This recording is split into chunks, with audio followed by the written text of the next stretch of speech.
Communicating with the dead was common. It wasn't seen as bizarre or weird. It's hard to imagine that now. We look at that and think, why are you opening the gates of hell? Robert Murch, Ouija historian. The first commercial Ouija boards were an instant hit. For about $1.50, an average citizen could buy their very own Ouija, the wonderful talking board, and interact with the spirit world in the comfort of their home.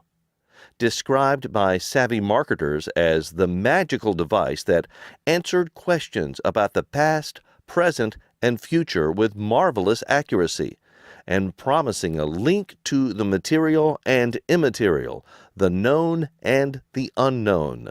The boards sold like hotcakes and were commonly used by people of all ages, occupations, classes, and creeds.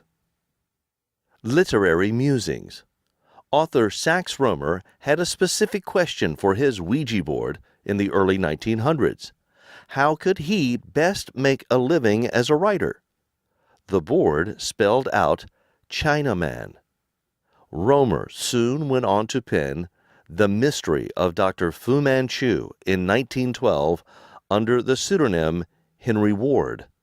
That novel and the many others that followed in the series made Rohmer one of the most successful and well-paid authors of the 1920s and 1930s. In the case of author Pearl Curran, the Ouija board not only gave her ideas for books, but actually wrote the books for her. Curran made headlines in 1916 when she claimed that her stories and poems were dictated through a Ouija board by the spirit of a 17th century English woman named Patience Worth, a spirit with apparently a lot to say. Patience/Pearl produced 7 books in addition to volumes of poetry, short stories, plays, and other writings between 1913 and 1937, many of which were critically lauded. Murder, mayhem, and madness. While the Ouija board was helping some creative types reach artistic success, in other corners of the country, it was playing a role in much darker stories. In New York City in 1920, the police found themselves inundated with tips from well-meaning amateur sleuths who were using their Ouija boards to solve the mysterious murder of card player Joseph B. Ewell. The case remains unsolved. In 1921, a Chicago woman tried to explain to authorities that spirits from a Ouija board had told her to leave her mother's dead body in her living room for 15 days before burying her in the backyard. In 1930, in Buffalo, New York, 2 Native American women were tried for the murder of Clotilde Marchand, wife of the famous sculptor Henri Marchand.